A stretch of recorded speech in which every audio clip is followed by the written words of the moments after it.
Hello, I'm Rick Grijalva. I thank you for viewing this video. It is just part of our multimedia self-study course, Advanced Training AutoPilot Mach 3. That course deals with learning all of the functions of the Mach 3 in 7 exercises, plus hints, tips, and techniques, of which this is one tip. Of course, with its 4 hours of video and its workbook are available on our online store at foreverinstitches.com. And if you have any problems, just give us a call at 219-255-8085 or email me at rickg@foreverinstitches.com. That's RICKG as in good, at foreverinstitches.com. We also have a self-study multimedia training course focusing on the Mach 3's design capabilities. It is appropriately titled, Be Creative with Your Mach 3. In that course, you will learn how to modify, create, combine designs, and replace objects, as well as how to make the border-corner pattern combination. This particular video has to do with stitching border-corner patterns on quilts. That is opposed to having 2 borders that have a cornerstone, or 2 borders with one crossing the other, or a mitered corner. I like the border-corner approach best as it truly continuously encircles the quilt. Again, thank you. I'm going to show you my way of creating a border that requires the least amount of measuring and calculating and fits it to your border, how it's aligned, whether the border is straight or not, and allows you to make an adjustment for that. The first thing that we're going to do is go to our training pattern pad, and I'm going to pull in my square. The first thing I always do with my borders is I test them, because not all the time did the programmer get it correct in the size of the borders. I'm going to pull in my Fizz AQ feather border, and I'm going to pull in a Fizz AQ feather border corner. Make my square a little bit bigger, and what I'm looking for is if the pattern is made correctly, I should be able to shove this corner piece in and have the edges that touch along here shoved into the corner, be able to bring up my border piece and align it so that its start node connects with the stop node of the corner, and it stays in alignment at the top. I'm also going to check the side, so I'm going to copy this one and then rotate it. Whoops, I got the wrong rotate on. We're going to rotate it 270 degrees and bring it over and put its alignment along the left corner. It's aligning its stop node with the corner's start node, because all borders are designed to work from the upper left corner going around the quilt clockwise. Now these may look like they're in alignment, but we're going to scroll in here and you'll see I'm not quite straight. Always scroll in on these. You can't tell by looking way far out if things are really touching each other. So again, I'm going to look at them, and now I can see this one moved a hair, but it's close. We could possibly see if the whole thing here will move. I would say we're in decent alignment. If your corner won't do that, don't try using this pattern until you've adjusted that corner to fit to where it matches the stop and start points of a given border piece. And then once you've got that alignment, then resave that corner pattern so you save those changes. Because trying to make your border connect correctly is going to be literally impossible if they don't fit along that outside of a square in alignment. So now we're going to scroll out to actually look at how we're going to place that border in our quilt. So the first thing we will have done is put in push pins to mark where the outside edge of the quilt is. My rule with push pins is as the alignment changes, as a border becomes shorter or wider, go along and put in new push pins every time the measuring changes. If it doesn't and you're going straight across, you don't need as many push pins. But as you can see in the one we're doing, we put a slight bend in there because, as you'll find, not all borders are straight. And I'm going to show you how to compensate for that. So we're going to highlight the whole outer edge. This is an outer border of our quilt. And then we're going to do a separate set of push pins to highlight where that first border or outer border seam is. Then we're going to measure. This is really the only measurement we're going to do. The only measurement we need is the width of our border. That's going to determine the height of the border piece. So we're going to pull our border piece in here. And I have already measured that in this example, our border measures 3 7/8. That's 3.875. So since this is the outside border, I'm going to subtract 5/8 from that number. Now, where did I get 5/8? 5/8 is allowing to leave a 1/2 inch here at the outside edge to accommodate your binding, and 1/8 of an inch away from your inside border so that you're not hitting the seam. If this would have been an inside border so that there's a seam here and a seam here, then you're only going to subtract 1/4 of an inch because that's going to be 1/8 here and 1/8 here.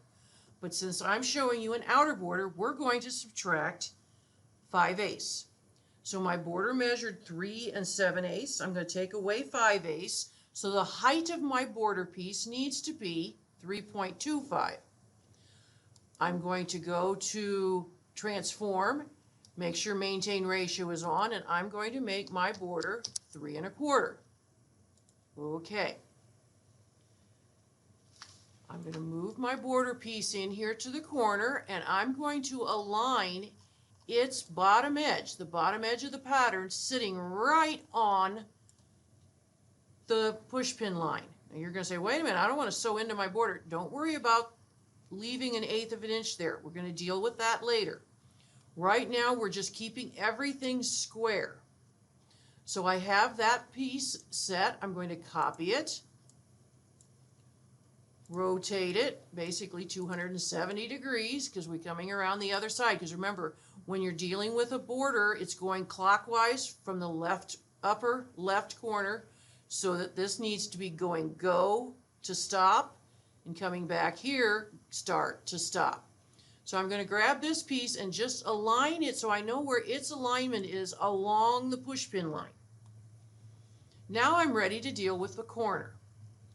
The corner we're going to pull in here, and the number one thing you want to deal with the corner is you want to ignore this bottom piece. The left side is not even going to be touched for right now. We're simply aligning the corner to the now size adjusted border piece. We're going to want to make sure that these two, the stop of the corner and the start of the border piece, is what we're trying to align. And then make sure that our height stays the same. So I'm going to pull in on that. Definitely make sure that you've got maintain ratio turned on before you do that. But I'll bring that back, put these two in alignment, and then you can basically, if you push down with your left click on the mouse and draw, you can get yourself an imaginary straight line here, and we can see, well, we made it too small. So we're going to come back out here and we're going to stretch it bigger. Well, of course, when we stretch it bigger, we're going to find that it moves. So we'll move it back into place, come back up here, draw our line. That looks absolutely, we could go just a hair bigger, but we don't want to get too picky here. Now again, like I said earlier, scroll in and make sure those two are attached. And then I'm going to come up here and push down and hold the left button, and yep, those look pretty aligned. So now we have to deal with this one here. Well, obviously, if this is supposed to be clear over here, this whole border needs to shove over. So I'm going to hold down Control and grab both of these pieces, and I like to use the nudge function because then I know I'm only moving it in one direction. I'm keeping it in alignment with this line here, but I'm moving the whole thing so that we can eventually align this on top of this. So I'm going to set it at, well, we got a ways to go, so I'll say 1/8 inch, and I'm just going to push it right. And we're going to push it right until these two aren't going to be in alignment, but I'm looking to see, are they directly on top of each other, which that looks pretty close. So I'm going to deselect those and now select the left piece. And now I'm going to use the down. And looks like I'm going to give it 1/64 to go down one farther. But again, I'm going to scroll in here, and you notice how we pushed it a little bit too much left. So we're going to grab the top two and move it back left. Now we have our corner piece made, and it's in size with the rest of the corner is the right size to match the border.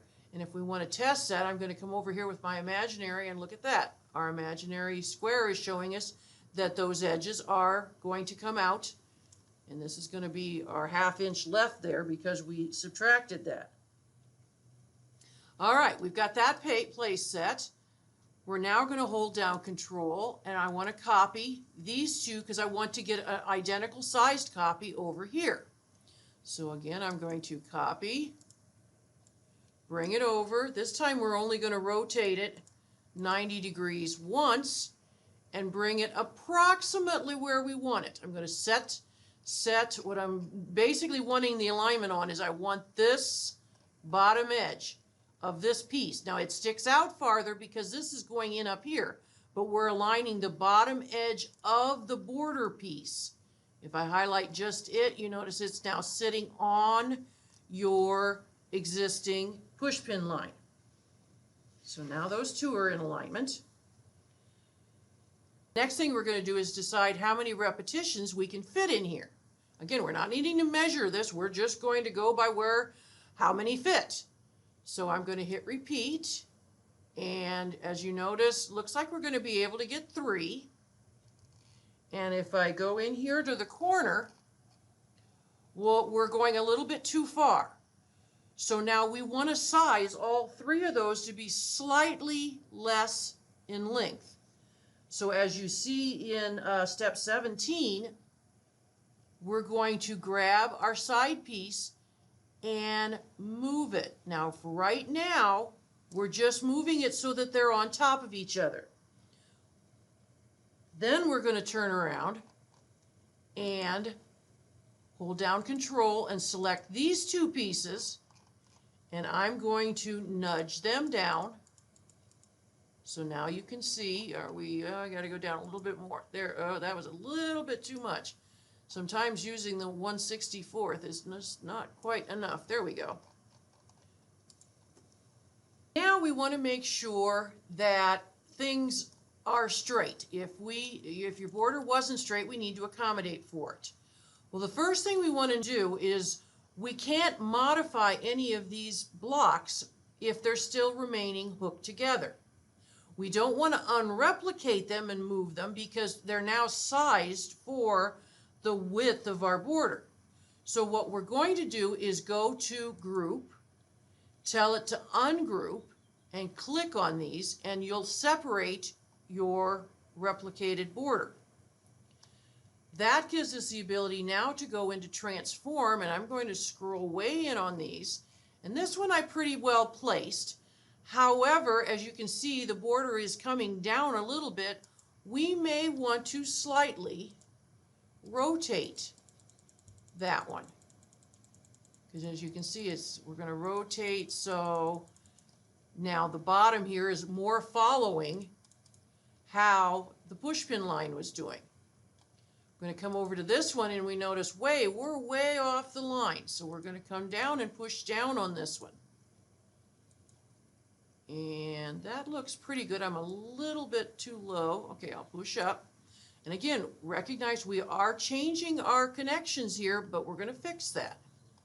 And then we come back to this one, and this one is a little bit, again, it looks like we're going to have to rotate this one counterclockwise because our border was not straight there. So we're kind of aligning the box that's created with the purple lines on it with our push pin line, and then kind of push it back down. I think I went a little bit too far. Oh, no, I'm going to go clockwise. Just kind of getting myself so the block is in alignment at that particular place with the bottom. All right, so we look at this and we're very nicely placed along our border. So the next thing we're going to do is fix our connections. That can be done one of two ways. If you're more comfortable, simply go use the morph function. I've clicked morph on this one, which allows me to kind of move that and get it connected again. And since I've got it on that end, I'll just move it to do that one. Another way is if you want to get really, in fact, I'm just looking at this one. I'm not quite down far enough here. Whoop, there we go. If we really wanted to make it and not morph anything within the pattern, you could go into ABC mode and get the various nodes. And here I'm going to just move the node, which means sometimes you're moving one of these or making it a curve or an arc. That'll get you into alignment. I'll do the same thing with this one. It just depends on the pattern. Sometimes with feathers, when they double over the top of each other, I don't deal with morph because it could take the lines apart. We got that one now, so the last one we need to double check on is this one. Looks like we moved just a hair. Okay, so now everything is set up. Now that they're all in alignment, we're going to go into the group function and we're going to tell it to link our original border back together. You could take attach, but attach, if you don't have your connections for the start and stop nodes exactly in the right position, it is going to move the one you attach to. Whereas I would much rather do a link and have it connect an extra little stitch in there to make sure that my pieces aren't moving. So I want to only do the border section. So I'm going to connect this one to this one to this one and say accept. So now this section here is connected. So now we're finally going to get to the point where we are going to deal with getting us 1/8 of an inch away from your inside border piece. So the first thing we're going to do is go back to transform mode, hold down control, and we're going to select the left border piece and the corner and the entire border without taking the right corner. We're going to come over to and set our nudge to 1/8 inch. We're going to do a left, but only do it once. Click on left once and do an up once. We've now moved ourselves so we are off of our border where we've highlighted with the push pins by 1/8 of an inch. Then we're going to click white space here, hold down control, and now go get the right corner and its border piece. And in this case, we want to go up by 1/8 and right by 1/8. So the whole thing has been moved up and stretched sideways. The one thing that did do was cause this section right here to no longer be in alignment. So we're going to go back to transform and simply match those up again. Get in there and make sure it's right. A little bit off. There we go. All right. So now our border is set. It is ready to stitch. It has been moved 1/8 of an inch away from the inside border. But let me show you how I stitch my borders. What I'm going to do first is I've got this entire, and there can be a lot more than 3 repeats on your border. I'm going to ungroup them again. And then I'm going to link them back together, but only the ones on the left. I'm going to leave what I call a spacer piece here, the last repeat before your right corner. I'm going to accept that. And the way I would sew this is I'm going to come back in and again do a link and tell it I want to sew this one, and now those two. Accept. And then I'm going to attach my right corner and its right piece. Accept. Now that is, you're going to accept these pieces if you have enough room to sew. If your border piece is bigger than you have the sew area or sew zone to work with, you're not going to be able to sew these sections. You'll have to sew across here and deal with these either when you roll ahead or when you turn the quilt. The last thing I'm going to do here is I'm going to go into my options and I'm going to change the order that it wants to stitch. I'm going to say order and I'm going to say sew this first, sew this second, and finally sew that third, and say close. Now I'm going to go sew it. It's going to start here and sew up and across and stop here, and then give you the option to tie off. The second thing it will sew is from the right corner and the right corner piece. Stop and give you the option to sew off. And then it's going to say continue. Well, I don't want to continue because I don't know for sure if this is a very detailed border or a very wide border. Fabric shrinks, and I want to make sure that this spacer is the right size to fit. I've had some borders that are very detailed shrink by as much as a ½ inch on me. So we're going to then go in and tell it go and see where it thinks it's going to start. If the start lines up with where your tie off was or your ending stitches were of this last border piece on the right side, then it's okay for the start. I will stop that, click on this piece, and reverse sew it. Now it's going to start over here. Then I hit go, and I look to see where is it going to position the first stitch. And normally you'll see your crosshairs in here and be able to say, well, whoa, I'm a little bit over or I'm too big. So you end up going into transform, and either through using a morph or using the ABC. Morph will allow you to pretty well deal with the corners. ABC will allow you to get at any of the nodes. But you're going to have to make some adjustments, whether it's making this piece slightly smaller. Usually it doesn't end up going bigger, but it might. And then making sure that your connections are starting and stopping at the appropriate place on the quilt. Then let it go ahead and sew, and you're able to fit that one piece back in there and accommodate for a border that may have shrunk on you. So I hope that's helpful. This is actually the easiest way I have found to put in a border. Literally, if you noticed, I really never used the push pins on this outer edge. I usually put them there just for my own, comfy feeling that I know I'm not going to over sew the edge of the border.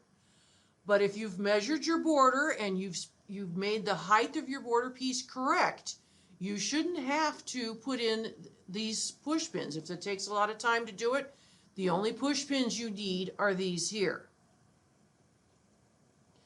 I hope that's helpful for you. Thank you. Hello, I'm Rick Grijalva. I thank you for viewing this video. It is just part of our multimedia self-study course, Advanced Training AutoPilot Mach 3. That course deals with learning all of the functions of the Mach 3 in 7 exercises, plus hints, tips, and techniques, of which this is one tip. Of course, with its 4 hours of video and its workbook are available on our online store at foreverinstitches.com. And if you have any problems, just give us a call at 219-255-8085 or email me at rickg@foreverinstitches.com. That's RICKG as in good, at foreverinstitches.com. We also have a self-study multimedia training course focusing on the Mach 3's design capabilities. It is appropriately titled, Be Creative with Your Mach 3. In that course, you will learn how to modify, create, combine designs, and replace objects, as well as how to make the border-corner pattern combination. This particular video has to do with stitching border-corner patterns on quilts. That is opposed to having two borders that have a cornerstone, or two borders with one crossing the other, or a mitered corner. I like the border corner approach best, as it truly continuously encircles the quilt. Again, thank you, and have a blessed day.